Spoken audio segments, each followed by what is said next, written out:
Alors, bonjour à tous. Bienvenue à ce point de presse du Parti québécois sur les urgences régionales qui sont menacées de fermeture. Monsieur Joël Arsenault, député des Îles-de-la-Madeleine et porte-parole du Parti québécois en matière de santé et services sociaux, prendra la parole. Par la suite, Mme Julie Pressé, mairesse de Fortierville, Monsieur Maurice Vané, conseiller municipal de Trois-Pistoles, et Monsieur Benoît Morin, le maire de Pointe-Égamook, qui conclura le point de presse.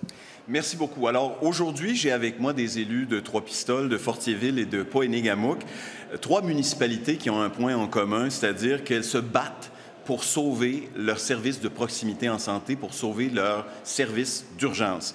Ils sont réunis aujourd'hui et ils s'allient, ils font front commun aujourd'hui pour exiger du gouvernement qu'il mette fin à ce flou, à cette incertitude, à cette attente et à la crainte des gens de voir leurs services de proximité qu'ils ont bâtis depuis des décennies, voir fermer leurs portes. Le gouvernement de la CAQ pense peut-être que pendant l'été qui s'en vient, là, que les gens vont regarder ailleurs puis qu'ils pourront prendre une décision de mettre à la trappe des services de santé, des services d'urgence essentiels dans nos régions. Ça n'arrivera pas. Nous voulons mettre en garde le gouvernement contre une décision comme celle-là, parce que ces décisions-là, elles sont reportées de semaine en semaine, de mois en mois, depuis des mois et des mois, voire des années dans le cas de Fortierville. On se bat pour signifier au gouvernement que ces services-là, ils sont essentiels.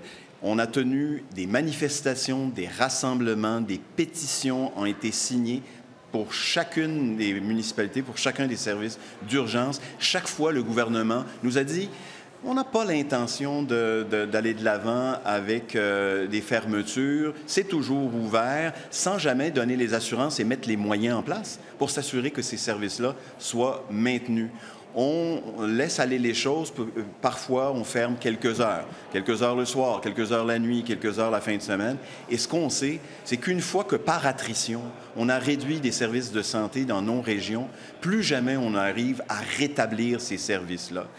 Ce qu'on veut dire au gouvernement aussi, c'est que, et au ministre de la Santé, Christian Dubé en particulier, c'est qu'il ne peut plus se défiler. Il ne peut plus se réfugier derrière Santé Québec et dire qu'essentiellement, parce qu'ils s'occupent maintenant des opérations, là, c'est eux qui vont prendre cette décision-là. Santé Québec, à qui on a donné une commande de compression budgétaire extrêmement importante, 2,2 milliards. C'était jusqu'au 31 mars dernier. Aujourd'hui, on est en train de faire un plan de compression. Il y a des propositions qui ont été faites à Santé Québec pour fermer l'urgence de Pointe-Égamook, pour fermer ou réduire les services d'urgence à Trois-Pistoles. Et, devinez quoi? On a toujours reporté l'échéance en se disant qu'on le ferait fin juin, fin juillet, quelque part au mois d'août, pendant les semaines de la construction, pendant que les gens regardent ailleurs. Est-ce que c'est l'intention de Santé Québec de procéder à des compressions comme celle-là?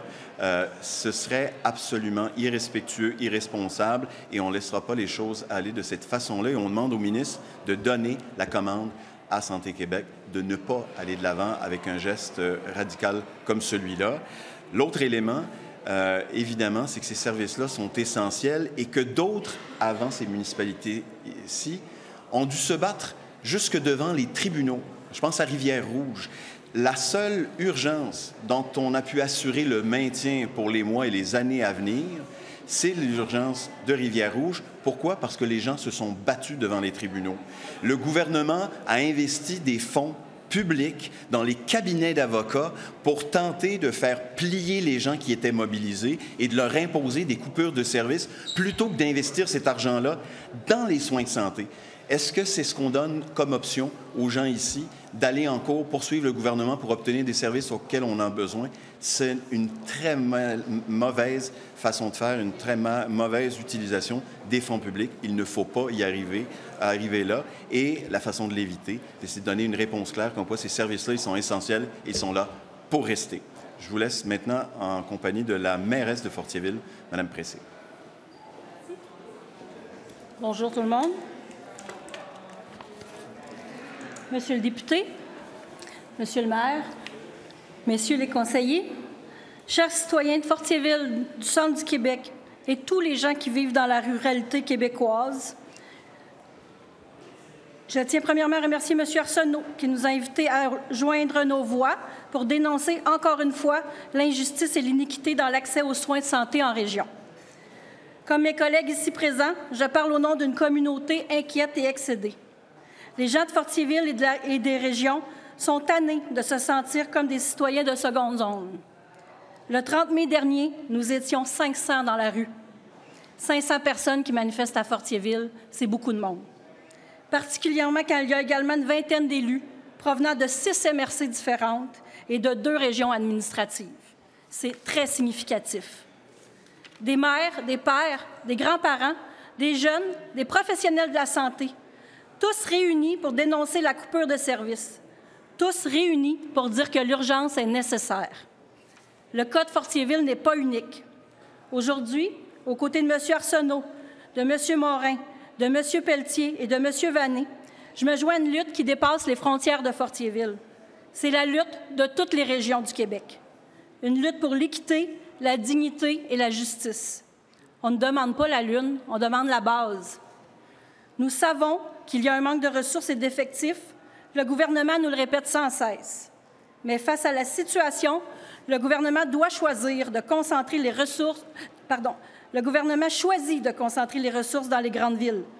Face à la situation, le gouvernement choisit de sabrer davantage dans les services en région. Nos voisins, nos familles, nos travailleurs de la santé ne sont pas des statistiques.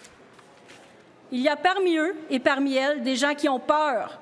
Peur de ne pas recevoir des soins à temps, peur d'être oubliés, peur que leur gouvernement les ait laissés tomber. Il y a un prix à payer pour le manque de soins, un prix humain qui se mesure en soucis, en anxiété, en perte de qualité de vie. Il y a aussi un prix économique.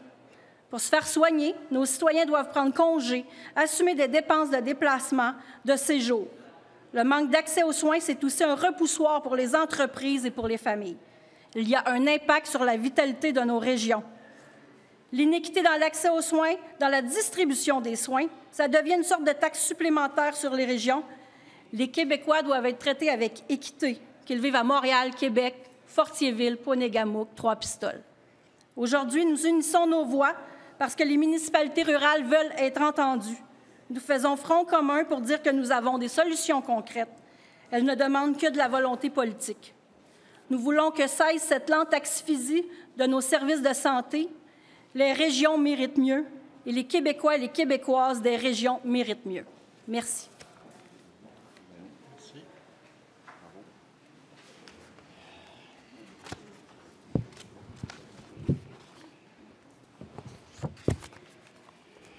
Je remercie M. le député Arsenault et à son équipe de nous recevoir et au maire et à la mairesse de se joindre à cet effort collectif pour dénoncer cette menace qui plane sur nos têtes depuis bientôt 6 mois.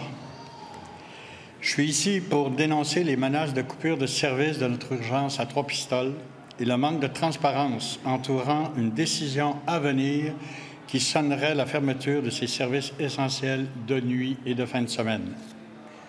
Depuis bientôt 6 mois, la population et les travailleurs en santé de Trois-Pistoles et de la MRC des Basques vivent dans l'angoisse de perdre ces services essentiels.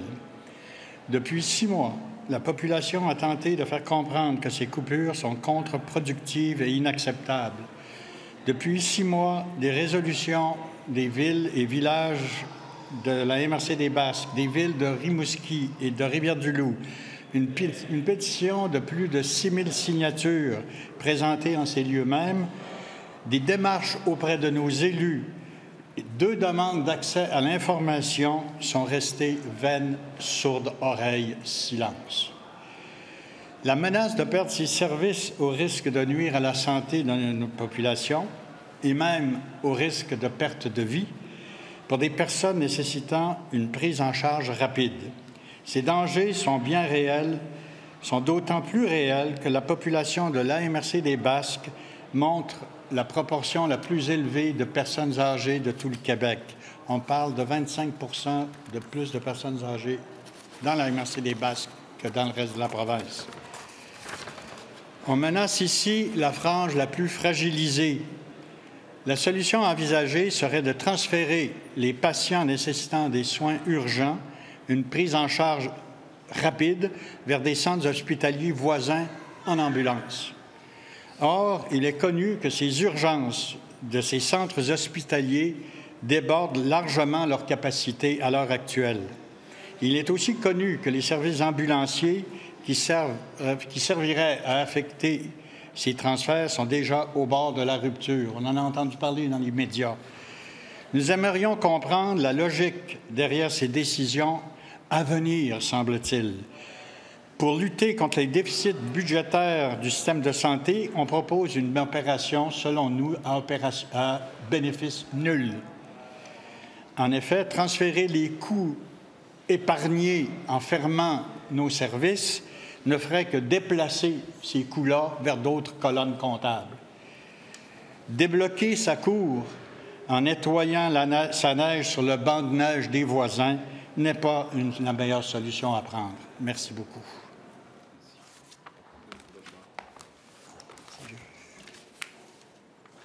Merci. Bonjour.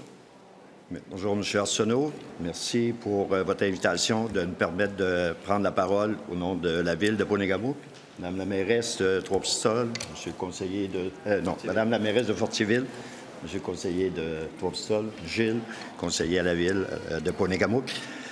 Vous comprendrez qu'on est venu à la Ville de Québec pour faire mention de un peu qu'est-ce qui se passe à Pont-Négamouk. Ça fait des années qu'on a des coupures à Pont-Négamouk pour ce qui est de l'urgence et des services qu'on offre à la population. Souvent, on a été vraiment au combat pour essayer de garder nos soins de proximité et on sait que le CLSC de Pont-Négamouk est parmi le mieux à la grandeur de la province de Québec pour le service d'urgence pour répondre à la population. On a un délai de 1h6 pour être capable de recevoir les clients qui se présentent à notre CLSC en fait de service. Nous, on dit aux gens, et on le répète souvent, le gouvernement devrait prendre exemple qu'est-ce qui se passe à Pont-Négamouk et non l'inverse. Il devrait vraiment regarder de la façon que nous, on est capable avec nos budgets et avec notre personnel pour prendre vraiment exemple, comme j'ai dit, pour justement faire l'inverse de ce qu'il veut faire. Il veut regarder pour les fermer pour faire des gros centres, mais on devrait prendre exemple pour justement donner ce service-là en région pour s'assurer justement d'avoir une meilleure répartition des ressources qu'on a et faire mieux avec peu.